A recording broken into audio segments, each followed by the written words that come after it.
So that's another thing I've been thinking about is, as much as I like throwing a lot of weight around,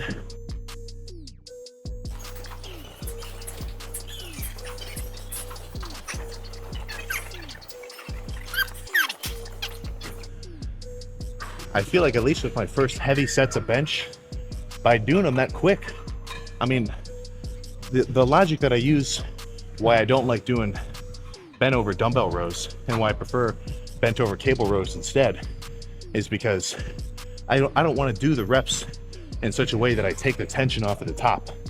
And I think the way I've been doing bench, or I really just kind of throw it around, I feel like sure I have a ton of tension down here, but after I kind of bounce it up, because the reps are so quick, I think I'm losing tension up top. I think they're good reps, but I'm beginning to see, or at least to think, that slower reps are at least going to give me a really good squeeze, as well as this is a very, I'd say, fundamental key aspect of a lifter who can make progress over a very long period of time. I'm talking years.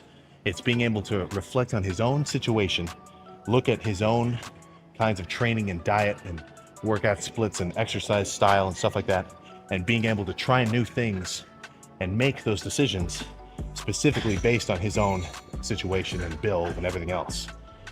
If you just listen to a random cookie cutter plan that someone else said, how do you fucking know if that's going to work for you?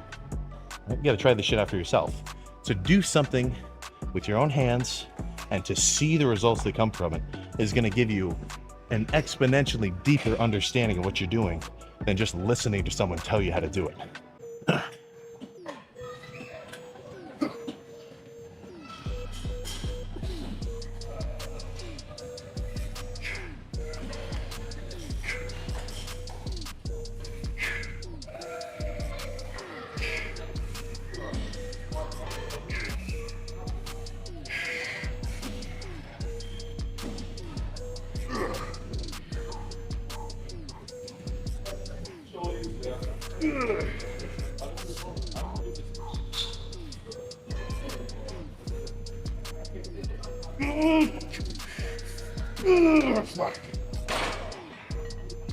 Oh shit. Literally half the volume that I've been doing and almost a third of the volume that I was doing 2 months ago. Or no, what am I talking? Like 6 months ago. So you tell me if this pump differs in any noticeable way.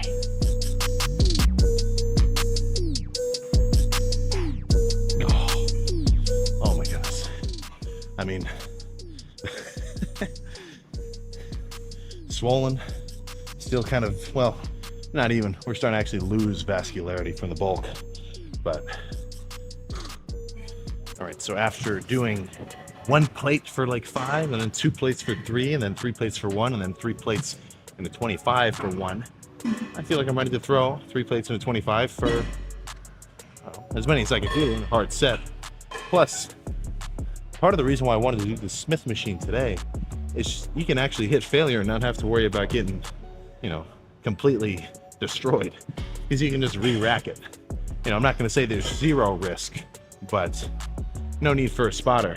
But as long as you know what you're doing, I mean, I have zero concern that I'm going to get crushed, because even if I'm in the bottom position, I can still kind of bounce it up just a little bit to that next rung.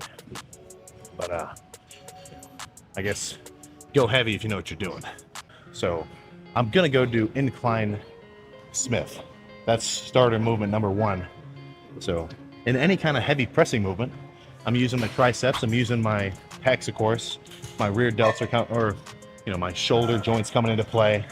So before I even go over there and do my warm-up reps with a plate, and then 2 plates, and then 3 plates, and then I'll actually start with my first working set. I just sit on the cable for probably 5 or so minutes, just kind of, fucking warming up, getting my torso moving around, a little bit of rowing activation. You always hear power lifters talking about activating the lats before pressing, just because even though you're pressing off the bench, your back is pretty much the base that you're supported by. But I'll end up sitting here for I don't know, 5 more minutes or so. Just make sure everything feels good, and then we can actually get started. I think this might be the last fucking set. You know, I'm kind of imagining doing the first session, or the first section of the set, bent over pressing like I just did, you know, pretty much until I can't actually get a legit rep, plus probably a couple of partials. But then I think I want to superset it with some flies. So as soon as I rack it, I'll adjust the cable arms and then just get a set of flies to finish it off. And I mean, just my feeling on how pumped I am now, plus kind of the fatigue that I already feel in my chest, I think I'm totally satisfied if this is the last one. So now cable press, you know, yay far apart, bend over and just, you know, really try to squeeze. Whenever I do any kind of pressing with cables, and I would assume the same thing would work for you, but I guess you got to try it to find out. But I don't like pressing with the cables like this. If I'm holding onto the handles and I'm pressing like this, I feel like I get a lot of front delt activation, you know, and I'm hitting chest. So I don't want anything to come into play more than it has to. So when I do these presses, I like to have my hands facing each other, if not maybe even a little bit upwards, just so I can only feel my chest firing. But let's do one here and see how it feels. I'm seeing a lot of TikToks, I'm seeing a lot of Instagram posts. 2023 is almost over. Did you grind this year or did you waste it? Or it's like one image of like just a normal dude, and then under it says 2023. And then the next image on this little slide shows like, you know, Jack Hanma or Broly or Goku or some shit. And it's like 2024. You know what I notice in all those posts? It's just hyping up the future. It's just fucking hyping up the future. Oh crap, I'm gonna go crazy. I'm gonna go crazy next year. Next year's my year. Right? The people who say next year is my year. I mean, are you serious? By the time it becomes next year, you're still gonna be saying next year is gonna be my year. Like, you can watch a little TikTok edit and you can have all the fucking hype and motivation in the world to, you know, go crazy in the gym. And like, all right, this time I'm gonna track my macros. I'm gonna get a gym membership. You know, I'm gonna, as far as I'm concerned, that's all talk. You know, actually get in there and get yourself some results. That's what you should really be focusing on, you know. Fuck, what's that? Oh yeah. These motivational little like quotes and stuff, I do find them a little bit cheesy, but you know, there's some truth behind them, right? One day or day one.